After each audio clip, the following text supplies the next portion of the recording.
Hello everyone, Daryn Wood here. So I'm sure by now you've heard how awesome and hilarious Thor Ragnarok is. So instead of doing yet another rave review, I'm going to do something a little different today.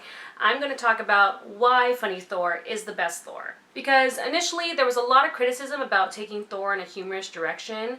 People were like, that's not really what Thor's about. We should focus on serious character development instead of just doing a ripoff of like Iron Man and Guardians of the Galaxy.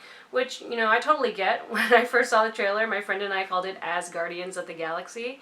But Marvel obviously went with comedy, and the people love it. So I'm going to talk about why this was the best decision for the franchise. And this video actually went a lot longer than I thought it would, so if you want to just skip ahead to where I start talking about Thor Ragnarok specifically, I put the time below. Well, first things first, let's talk about what's wrong with the Thor movies in the first place. And I think there are three major reasons why the Thor movies are the weakest installments in the Marvel Cinematic Universe. And number one being that Thor as a character is kind of boring.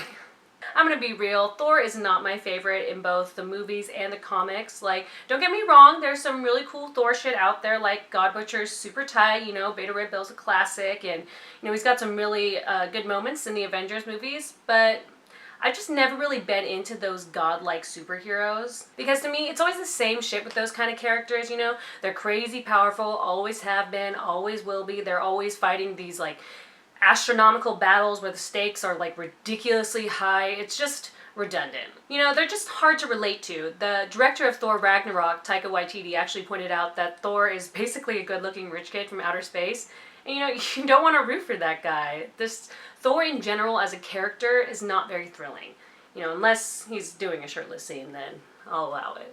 Number two reason, I think Marvel was not putting their best into the Thor franchise because, let's be serious, they made the first movie solely to set up the Avengers, and then they made the second movie solely to put an Infinity Stone in it. Like, they weren't making these movies for the right reasons. It's like when Sony made The Amazing Spider-Man, they weren't doing it because they had these amazing ideas for Spider-Man, they were doing it for the money.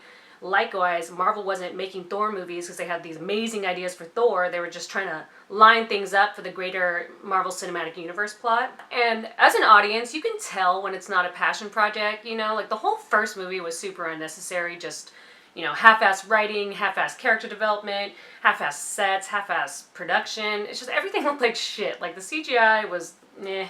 And like, oh my god, that fucking Wild West pop-up town where there was like 5 empty businesses on one road in the middle of the desert. Like, what the fuck was that supposed to be? Wait, I have to bring something up. My number one least favorite thing about the first Thor movie is that they bleached Chris Hemsworth's eyebrows. Like, who the fuck thought that was a good idea?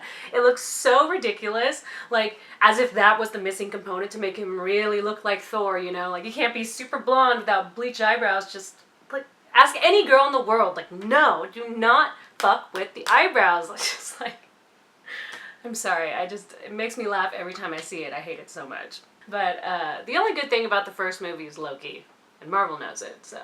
And since Thor the Dark World is basically a here's an Infinity Stone movie, the whole storyline was super thin and super unremarkable. Like, stupid-ass love stories, stupid-ass villains with super unconvincing motives, and like a stupid-ass situation, like random ass, like, once-in-a-lifetime planet alignment. I mean, visually, it was a million times better. They definitely rolled up with that Avengers money, CGI effects and costuming and production was a million times better, but I think they were just trying to hide a lame plot in a beautiful package, and, I mean, it kind of worked. But it was all fluff, no heart. And lastly, number three, Marvel struggled with finding the right vision and the right director for the franchise. Both Kenneth Branagh, the director of the first Thor movie, and Alan Taylor, the director of the second Thor movie, just did not do it well, but it's not all on them. They did okay with what they had, but they were struggling to find their voice in a franchise that was also struggling to find its way. As Marvel's first venture into space, they wanted to,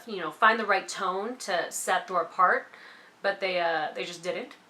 And, as a god from Norse mythology in a realm in outer space, it makes sense that Marvel would choose, like, a dramatic, like a sci-fi drama tone. But you mix that with a classic superhero origin story and underdeveloped characters, and it just falls flat. And Disney-owned Marvel is not actually willing to go dark, so it ends up just being this super serious drama with no fun and no provoking darkness, so it's just boring. In the first one, there's too much drama and not enough action. And then in the second one, there's more action and sci-fi elements, but there's no substance in the story. Like, for instance, in the first movie, instead of focusing on the action and sci-fi elements, Branagh focuses mostly on the dramatic story arc, which is fine for an origin story, but the character development was shit. Like, Thor starts out so unlikable. He's like this petulant, arrogant douchebag, and then they don't even take the time to fully redeem him. It's like we're all of a sudden supposed to be rooting for him just because he feels bad for being an asshole and he wants to go home. And Jane Foster fucking sucks. Like, I do not give a fuck about her. Nobody does. I'm surprised Natalie Portman even signed on. And quick sidebar, whenever I see a big name actress in a superhero movie, I'm always like, oh god, here we go, because it really pisses me off when these big name actresses sign on to these superhero franchises only to be brats about it later. Cough, cough, Halle Berry, cough, cough, Jennifer Lawrence. And it's because, it's like, I know you signed on for the paycheck, but you know, these characters mean a lot to people, so get over yourself and just wear the goddamn blue skin suit and take the smaller paycheck and just commit to the fucking project, like, God.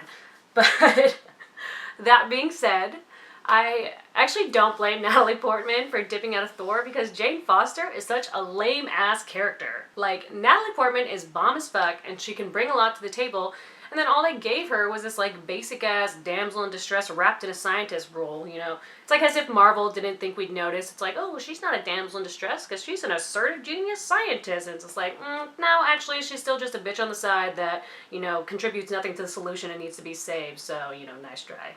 Then, in an attempt to continue the sci-fi drama vibe in Thor 2, they focus on this unconvincing love story between Thor and Jane Foster, you know, which I didn't even buy in the first one, so when they go on in the second one to insist they have this great connection, it's like, no, because why? Like, what made them fall in love? Like, nothing. Like, just because they're both good looking and they were chummy for like 5 seconds, we're supposed to believe that they have this like great thing between them. And it's like, he's a god that's traveled the 9 realms and we're supposed to believe that he's just super butthurt about this human he hung out with for 3 days on Earth. Like, who gives a shit? But I'm getting off track here. What I mean is, because Marvel couldn't land on a direction for the franchise, they ended up having these shitty relationships with the directors, where both the studio and the directors weren't happy with the results.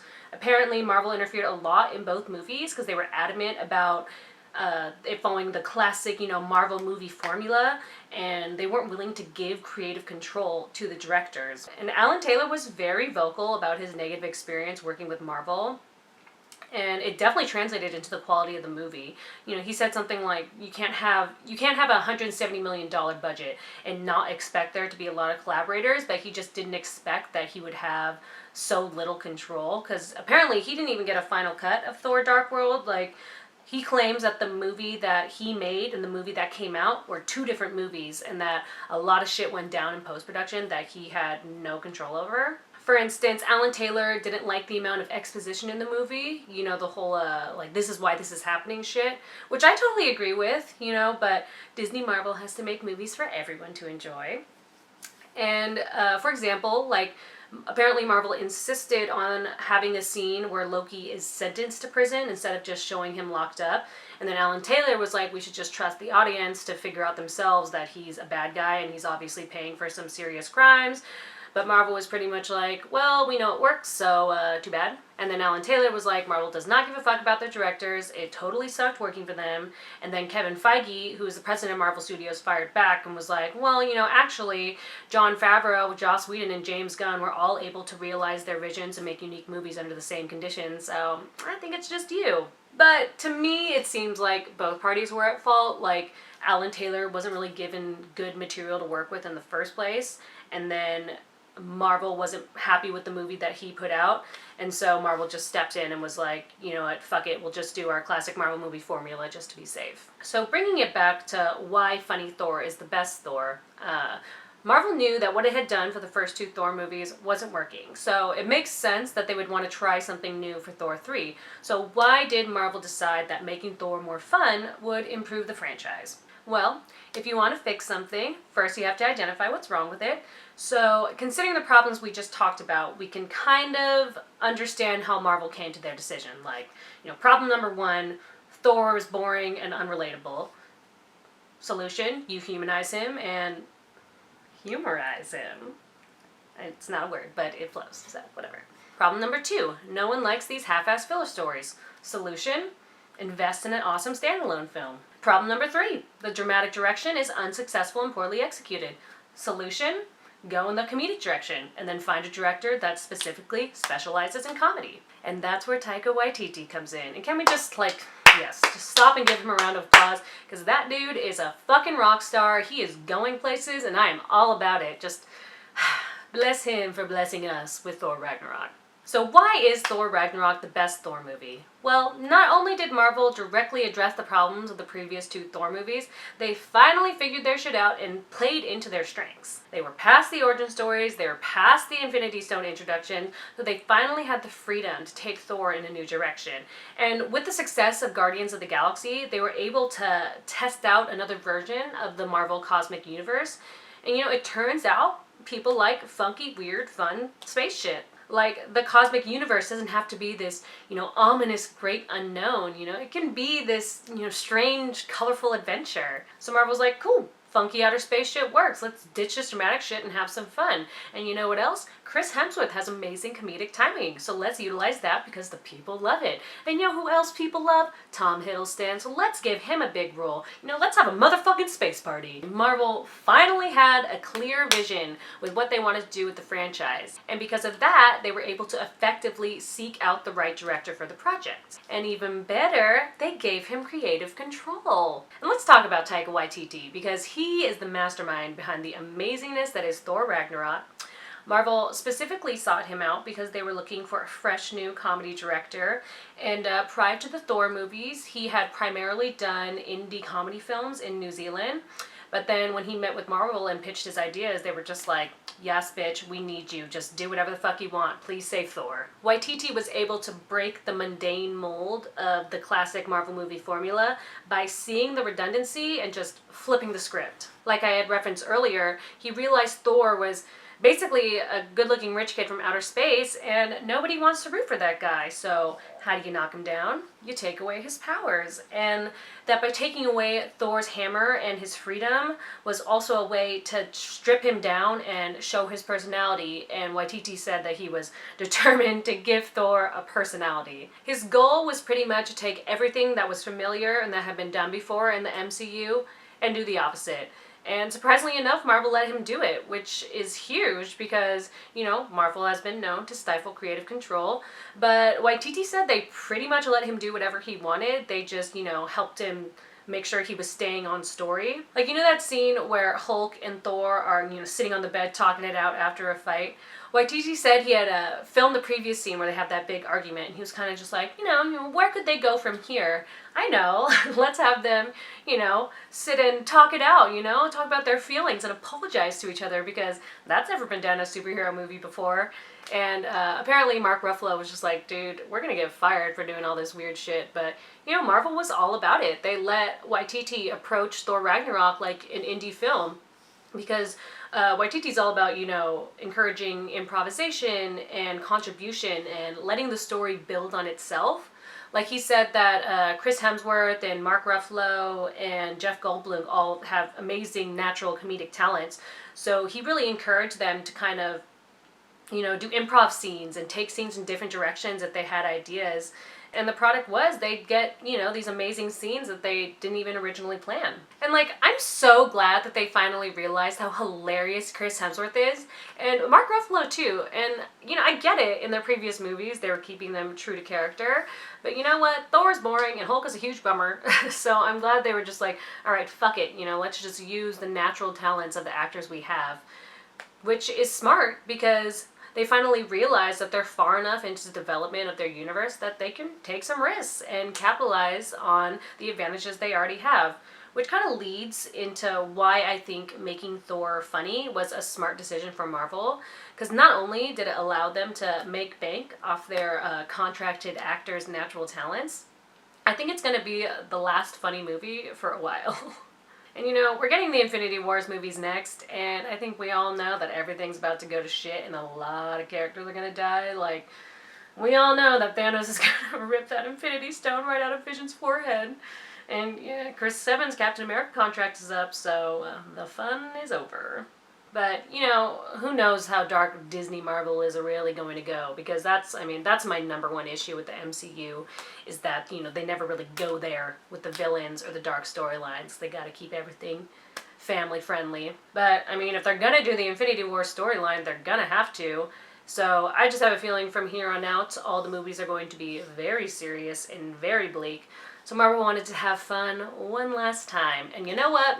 Thor Ragnarok is such a good fucking time. Like, honestly, it might be my favorite Marvel movie to date.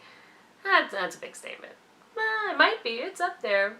But seriously, it's so fun. Just please go see it. It is so much fun to see all the familiar faces you know on this fresh, fun, new adventure.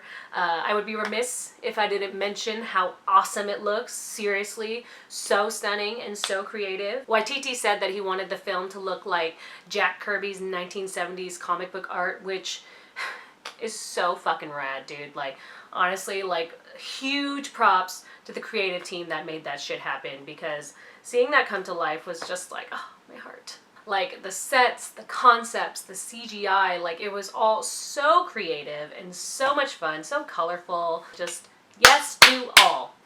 Yes to all. And shout out to YTT for insisting on that shirtless scene, because you know what the people want. Anyways, that's it. I hope my jumbled Thor thoughts made some sense to you. I know it was a lot of rambling, but I just had so much shit to say. So anyways, if you like this video, please check out my other ones. Give me a like, give me a subscribe, and I'll see you next time.